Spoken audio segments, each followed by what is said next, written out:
Hi, and welcome to this week's episode, and happy holidays, whatever holiday you are celebrating. My wish for you is that you can get a good night's sleep.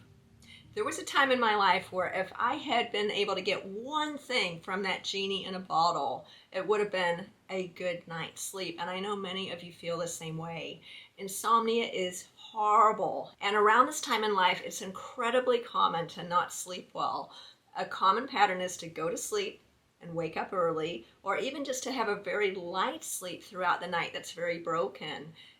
End point is we're not getting a lot of deep restorative sleep. So we wake up feeling grumpy, we have no sex drive, our cortisol's high because that's a stress hormone that causes us to gain weight, not only because cortisol is a fat storing hormone, but because it causes us to want to eat high calorie foods. Then of course I don't want to work out, I don't want to have sex. If I'm tired and grumpy, I want to eat sugar and watch TV. So if you feel that way too, you are not alone. But boy, what a difference it makes when you're sleeping for 7 to 9 hours every night. So I'm going to share with you my 5 tips that have helped me to become an excellent sleeper. So here they are. Number 1, I always believe, as I always say, that hormonal balance is the foundation of just about everything at this stage of our lives. So if you're waking up at night having hot flashes and night sweats because your estrogen's low, well, that's easy to fix. Now, the hormone that is most associated with sleep is progesterone. So I'm just going to put a little plug in for progesterone, and I take progesterone. Here's my prescription, 200 milligrams every night. Now, it is a prescription, as I mentioned, but I get this from Walgreens. You can get bioidentical plant-based progesterone by prescription from any pharmacy. It does not have to come from a compounding pharmacy. And progesterone has this wonderful side effect of making us sleepy. You can get it prescribed by your primary care doctor or just about anybody. Now, remember, in menopause, we're lacking 3 hormones: progesterone, estradiol, and testosterone. And actually all 3 of them are involved in keeping our circadian rhythms normal. Those are the normal rhythms of our brain that help us to go to sleep when it's dark and be awake when it's light. But progesterone is the most important in my opinion. So progesterone is fantastic.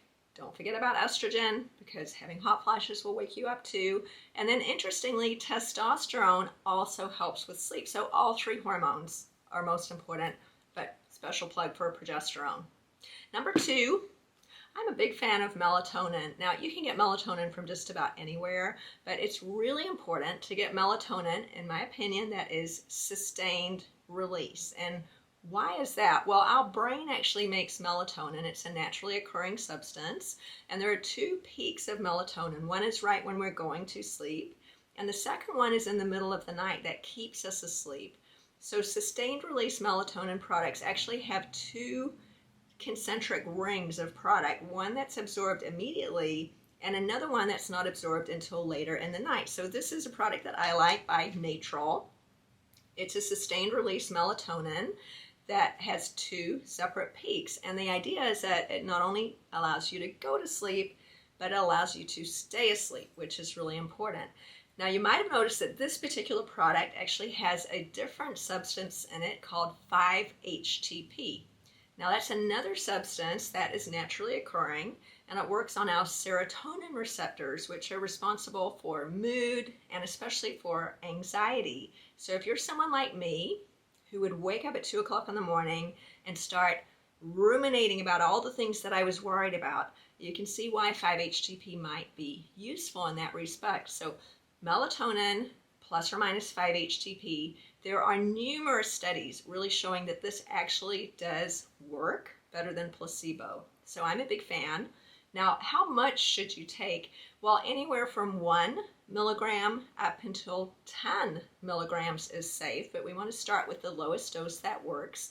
This particular product has 3 milligrams of melatonin, but you can find the dose that works best for you. And they are available absolutely everywhere, but look for something that has sustained release, and then think about something with 5-HTP in it if you're someone who wakes up in the middle of the night and starts worrying about stuff like I used to. So that's my number 2. Number 3, and possibly the most interesting, is CBD. Well, I didn't even know what CBD stood for until I started studying it recently, but it stands for cannabidiol, which is one of the many, many substances that can be extracted from the hemp plant. So the hemp plant is very, very interesting. There were over 100 substances that have been identified in hemp, but the primary one that's used for human medicinal purposes is CBD. Now, CBD is different than THC, which is the drug that many of us associate with euphoria and being high. It actually comes from the whole marijuana plant, which is in the same family. These are all cannabis plants, but the hemp plant, by definition, has THC levels that are less than 0.3%. So minuscule amounts that do not cause any type of high or euphoria. And there are over 20,000 studies that have been published about CBD, particularly in areas to do with chronic pain, anxiety, sleep, even cancer research, so many different potential benefits.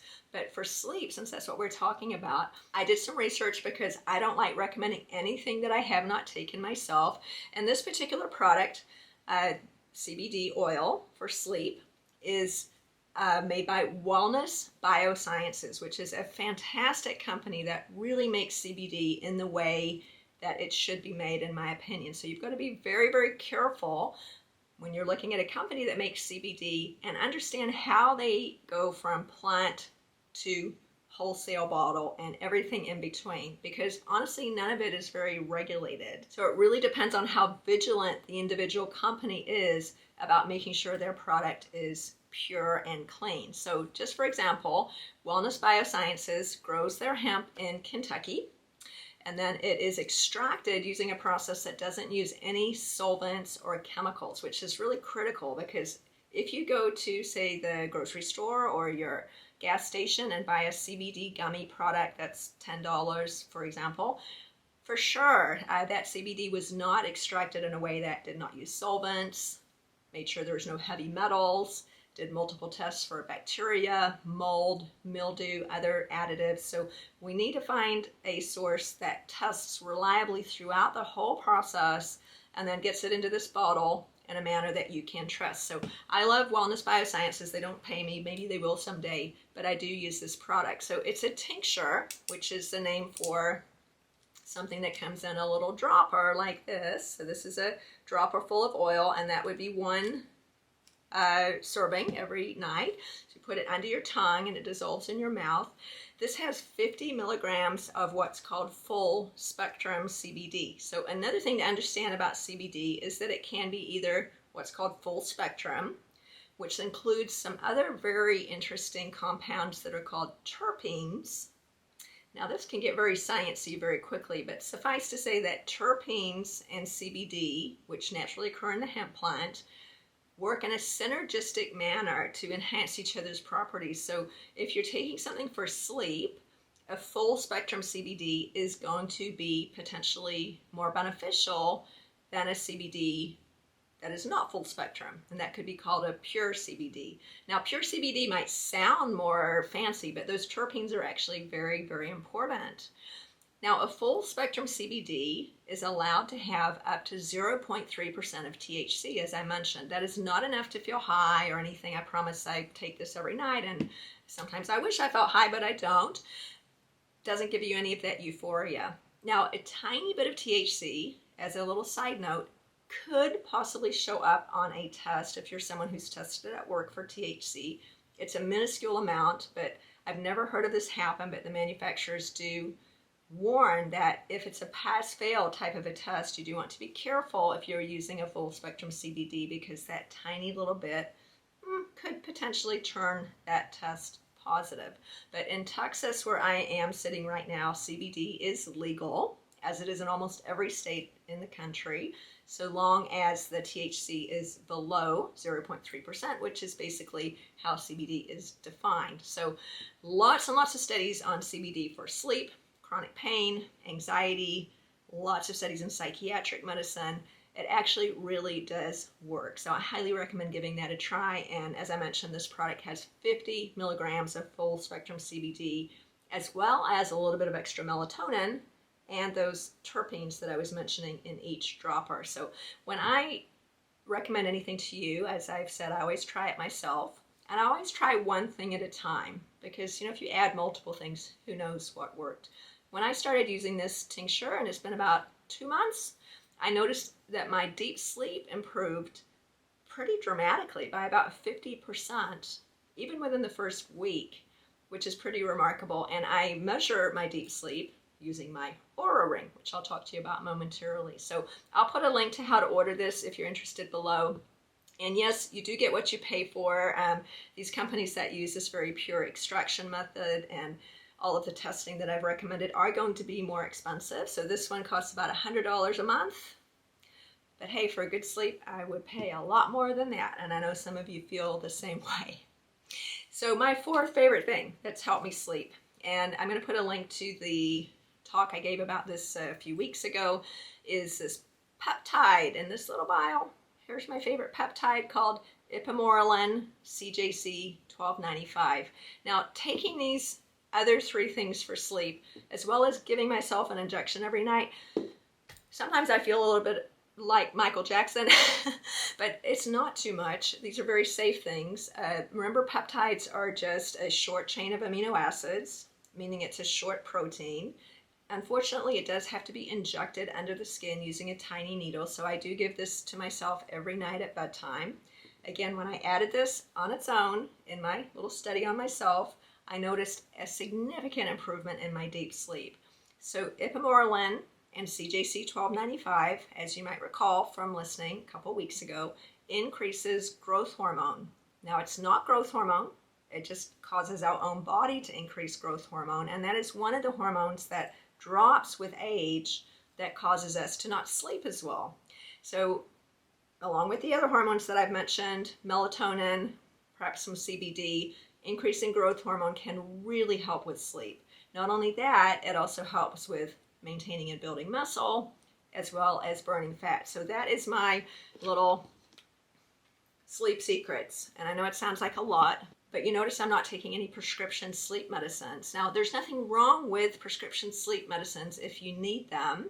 And I will talk about prescription sleep medicines at another time because there are so many of them. And I've probably taken all of them, so no judgment. But my goal for you would be that you can get off prescription sleep medicines that are habit forming, have multiple other side effects, and get into a great sleep pattern with something that's a little bit more natural. Now, the last thing I want to talk to you about, again, is the Oura ring. I think it's so important to be able to measure our sleep, because if we're doing something to change our sleep patterns, how on earth are we going to know that it's working? So ouraring.com, everyone should have one. Not only does it tell you how much you've slept, what cycles of sleep you've been in, but also gives you some really good advice about what to do if you're not sleeping well. So for example, it reminds me not to eat sugar 2 hours before bed, not to drink alcohol 2 hours before bed, not to get upset, get in an argument, watch a scary TV show, anything that's going to get my heart rate elevated before bed. Because in the morning, it's going to tell you, and you're going to see the results, and I'll show you what those results look like here. It gives you a lot of information.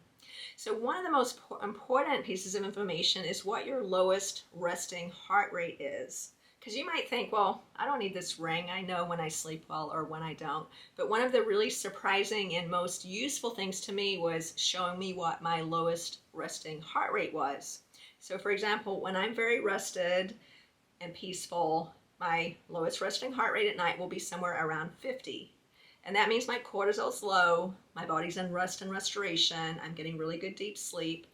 The goal is that our cortisol drops and is lowest during the middle of the night, and then it slowly comes up as we're getting ready to wake up. And that's how it should be.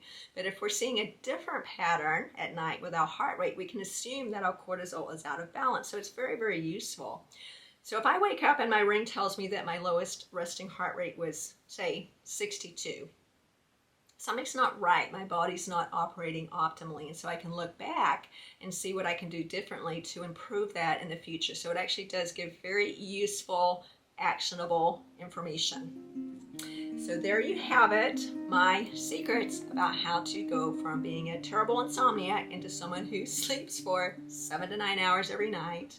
That's my Christmas present for you. I pray for all of you that you can sleep well in the holidays and the coming new year. And if you like this episode, don't forget to subscribe, share it with your friends, and I can't wait to see you next week.